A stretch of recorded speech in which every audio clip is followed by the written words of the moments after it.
Hi guys, welcome back to my channel. I am back with another food prep video, meal prep video, but this is geared towards my pregnancy and getting ready for maternity leave. I'm making two different meals today and about 17 portions of each meal, some to be split with me and some to go to the person that I cook for weekly so she is good when I'm on maternity leave. The first thing I'm making is a beef curry. So I'm just seasoning the curry right now, or the beef, with curry powder, turmeric powder, coriander powder, soy sauce, chili sauce, most likely fish sauce, and sesame oil, I believe, yes. And I'm just going to let that sit and marinate while I get the rest of the ingredients going. Like I said, I made huge portions, so I'm only showing you like a portion of what I cut because who wants to watch me cut like 4 onions, 10 billion peppers, you know.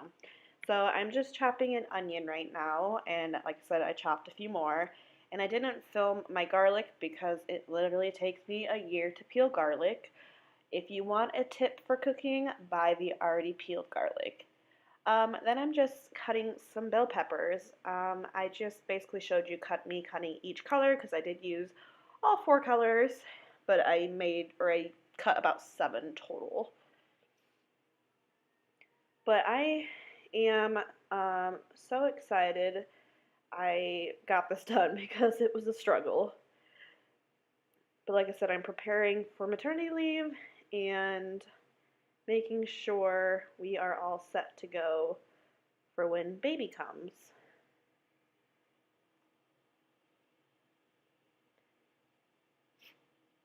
The next thing I am going to do is I am going to juice and zest a big bag of lemons.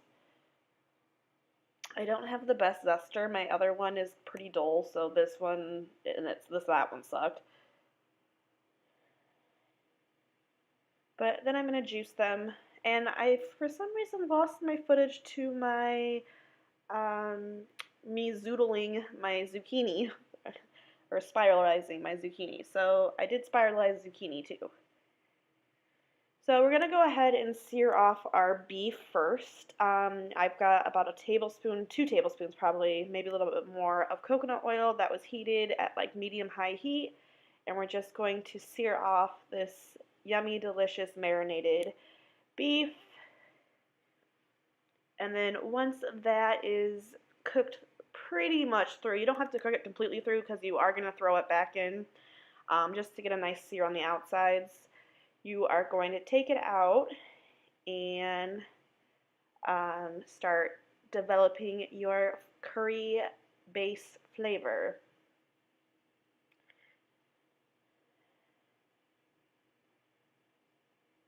So you can see it's for the most part pretty brown. So at this point I let it cook for just a little bit longer and then I took it out.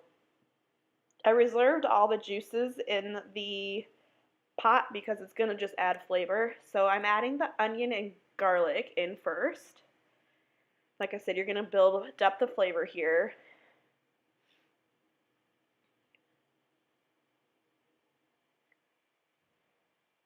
And then we are going to go ahead and add all of our seasonings and spices. So this is ginger paste. I just bought ginger paste because it's easier, and for one, they didn't have ginger at my store, like the knobs or like the root. And then I'm adding the zest of a lime, some of that more of that chili sauce, and then this is red curry paste. I basically added just the whole jar because it's such a large portion. And then you are just really going to cook this down and get those onions softened and just really incorporate that flavor and get it really delicious. Also, I must say, I am working on lighting differences and different angles, so bear with me throughout this video. It's going to be kind of weird. I'm trying to see if my ring light helps with my cooking, lighting, and whatnot, so bear with me.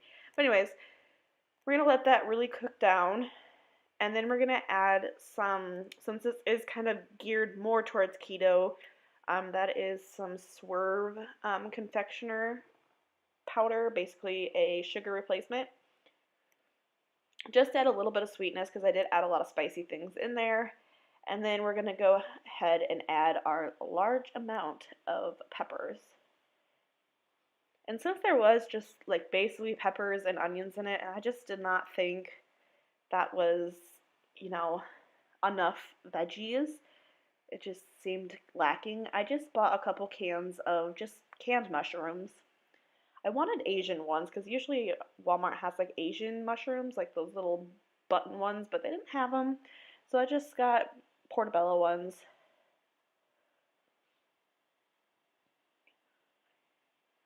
And then you're going to pour in a mixture of chicken stock, water, fish sauce, soy sauce, and then that might be it. And then you're also going to add in your lime juice. And you're going to just let that kind of bring to a soft boil. Just like chili, the longer it cooks, the more the flavors get incorporated and deliciousness. And yeah, so just kind of let it babysit and go to town and just kind of bring it to a little boil.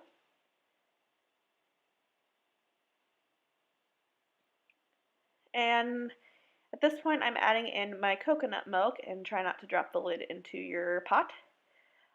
My can opener has seen better days. It's very dull and rusted, so I was struggling getting these cans open and making a mess as I was trying to get the liquid out of the cans.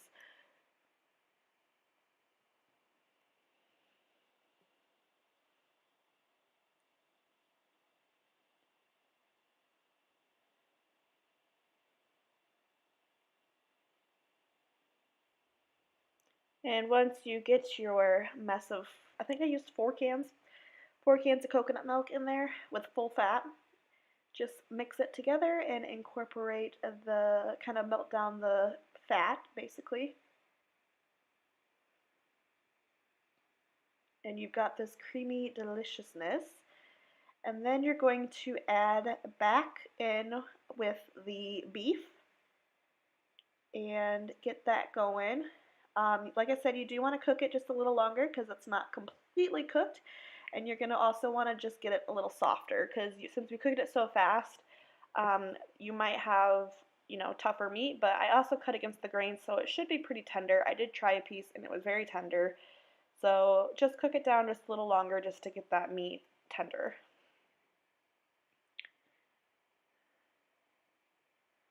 And then I get my bowls ready to go for portion size. They're 6-ounce containers, and I just put the raw zucchini in the bottom. With that hot liquid, that's going to soften it, so you really don't need to cook it. And then it's going to be microwaved, so that's all going to soften it, so you don't really need to cook them. And then I ran out of zucchini because one of mine was bad, so with the ones that don't get zucchini, I'll just use like cauliflower rice. But it turned out really good. I did sample a little bit of it. A little bit of spice. It's delicious. Curry is one of my favorite dishes, so I'm really excited to eat on this when baby comes. The next thing I'm making is some keto fried rice, or cauliflower fried rice. I did these in 2 days, basically, because I'm pregnant, guys, so there's no way I could have done this in one day. So I did this Saturday and Sunday, basically cooked all morning. But again, I'm just kind of showing you the prep stages. Onion, garlic I didn't film again, peppers. Peppers is not a usual thing to go into fried rice, but I had 2 to use up, so I said let's do it, and I threw it in there. So that is just me cutting up some onion. I'll give you guys the full measurements in either the description or I'll do a blog post. Most likely just the description, but we shall see.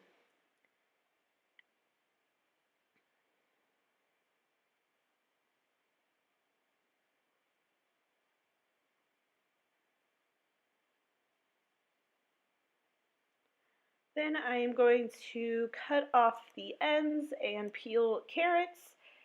And I'm not gonna lie, I did use a hand cheese grater for the first one, and then I was like, screw this, and I used my food processor and shred the rest of them.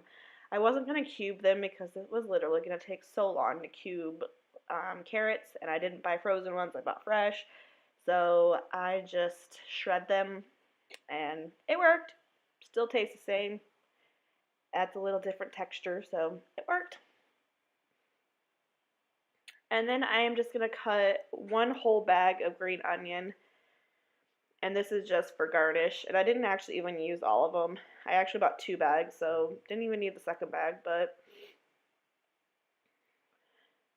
And I cut them on a bias, so they're nice and cute and aesthetically pleasing. I feel like I say that in all my videos. But yeah, now we're just cutting the chicken. I'm going to cut it in half because it's really thick, and then cut long slices, and then cut again the other way to get small bite-sized pieces.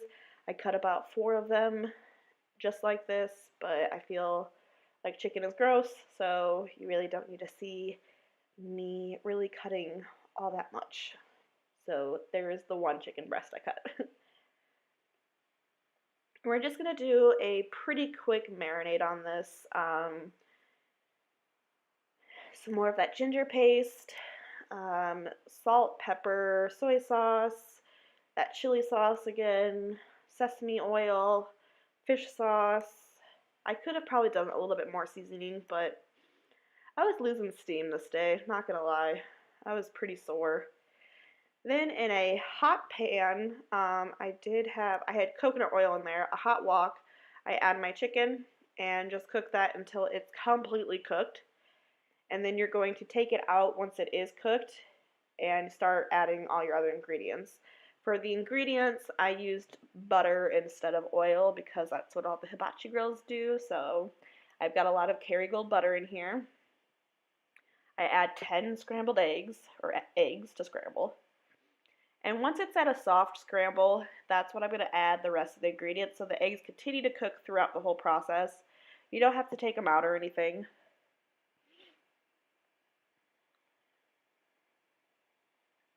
And then this is when we're going to add the onions, peppers, carrots, garlic, because this stuff takes a little longer to cook. And guys, I'm telling you, if you don't have a big pan like this, it's going to be really hard because look at how full it is and I haven't even added the rest of the ingredients. So, just added some frozen peas. And then we're going to add your cauliflower rice, and I cheated this time and I just bought it bagged, fresh bagged cauliflower rice cauliflower because I didn't want to mess with it in the food processor because for some reason it didn't taste right the last time. I don't know if I overground it or what. So this was like perfect size. And I added about 2.5 bags. I was going to do the whole 3, but there was no way I was going to fit this 3 bags and then even add the chicken on top. So did about 2.5. At this point, you're just going to season with soy sauce and garlic powder and keep seasoning and keep tasting because since you have so much food there, it's hard to really get an exact measurement. And you're going to add the chicken back in with the juices and all because that's going to keep that juicy when you're freezing it and thawing it. And to make it cook faster, I did end up covering it and doing like 5-minute increments, and then I seasoned in between those increments. Took about a total of 10 minutes before everything was softened. And again, 6-ounce containers, but I didn't show an after shot of me, so this is where I'm going to call it a day. I'm just adding in equal parts. I'm going to garnish with some green onion, and then that's it, guys. If you guys want to see more meal prep videos, go ahead and give this video a like. I did 17 portions of each, so I am ready to go when baby comes. If you guys haven't already, please subscribe to my channel. Yeah, that's basically it. I'll be back with another one of these pretty soon. Shall see you guys in my next video. Bye, guys.